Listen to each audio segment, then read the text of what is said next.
वह लड़का अपनी माँ के लिए फूल बांटते समय गलती से कंपनी के सीईओ से टकरा गया। उसने तुरंत सिर झुकाकर आदमी से माफी मांगी, लेकिन उसने देखा कि आदमी ने रूमाल बिल्कुल उसी तरह मोड़ा था जैसे उसकी माँ ने उसे सिखाया था। तो वह बोल पड़ा और आदमी को पापा कहकर बुलाया। आदमी भ्रमित दिखा, उसे लगा कि लड़के ने उससे कोई और समझ लिया है। तभी लड़के की माँ दौड़ती हुई आई और जैसे ही उसने आदमी का चेहरा देखा वह जम गई, क्योंकि वह आदमी उसका पूर्व प्रेमी था जिससे वह 5 साल पहले अलग हुई थी। वह खुद को रोक नहीं पाई और आदमी का नाम पुकारा। 5 साल पहले आदमी ने अपने परिवार की दौलत छोड़ दी थी। हालांकि वे गरीब जीवन जीते थे, लेकिन वे बहुत खुश थे। हालांकि कुछ ही समय बाद आदमी को ब्रेन कैंसर का पता चला। लड़की ने आंसू भरी आंखों से उससे शादी करने के लिए सहमति दी और वादा किया कि वह उसके साथ रहेगी। लेकिन जैसे ही सर्जरी के दरवाजे बंद हुए वह फर्श पर गिर गई। उसने वास्तव में आदमी की माँ के साथ एक समझौता किया था, अगर वह चली जाती तभी उसकी माँ सर्जरी का भुगतान करेंगी। उसे बोझ न डालने के लिए उसने चुपचाप जाने का फैसला किया और अपने पेट में पल रहे बच्चे को अकेले पालने का फैसला किया। उसके जाने के बाद आदमी की माँ ने तुरंत एक धनी युवती को उसकी देखभाल के लिए पेश किया। उन्हें लगा कि उनके बेटे के लायक केवल बराबर का ही कोई हो सकता है। लेकिन हालांकि सर्जरी सफल रही, आदमी ने हमेशा के लिए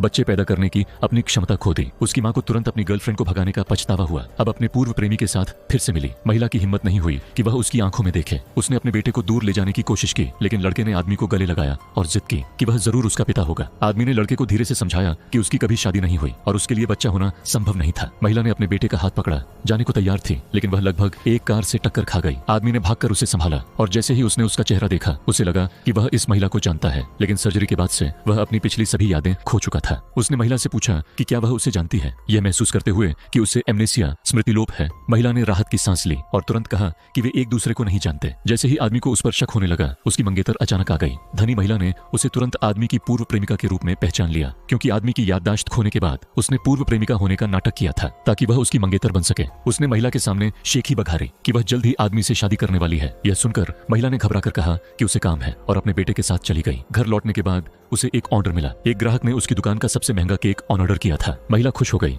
यह उसकी दुकान खुलने के बाद पहला बड़ा खर्च करने वाला ग्राहक था। लेकिन जब वह निर्धारित कमरे में पहुंची तो उसने पाया कि ग्राहक वास्तव में आदमी की मंगेतर थी। धनी महिला ने उससे केक खोलने को कहा। फिर उसने सवाल किया कि अगर महिला ने जाना चुना था तो वह अब आदमी के जीवन में फिर से क्यों दिखाई दी। महिला ने कहा कि कल बस एक दुर्घटना थी, लेकिन धनी महिला ने उस पर बिल्कुल विश्वास नहीं किया। उसने एक चम्मच से एक चम्मच क्रीम निकाली। उसने महिला का मजाक उड़ाया कि वह क्रीम जितनी ही सस्ती है। उसने महिला पर चम्मच फेंक दिया और क्रीम उसके बालों पर जा गिरी और अपमान अब और सहन न कर पाने पर महिला जल्दी से चली गई। लेकिन उसकी अस्त व्यस्त उपस्थिति आदमी ने देख ली। वह तुरंत उसके पीछे भागा और पूछा कि उसके बालों में क्रीम का बड़ा धब्बा क्यों है। जब उसने जवाब देने से मना कर दिया तो उसने उसे सीधे रेस्टरूम में खींच लिया।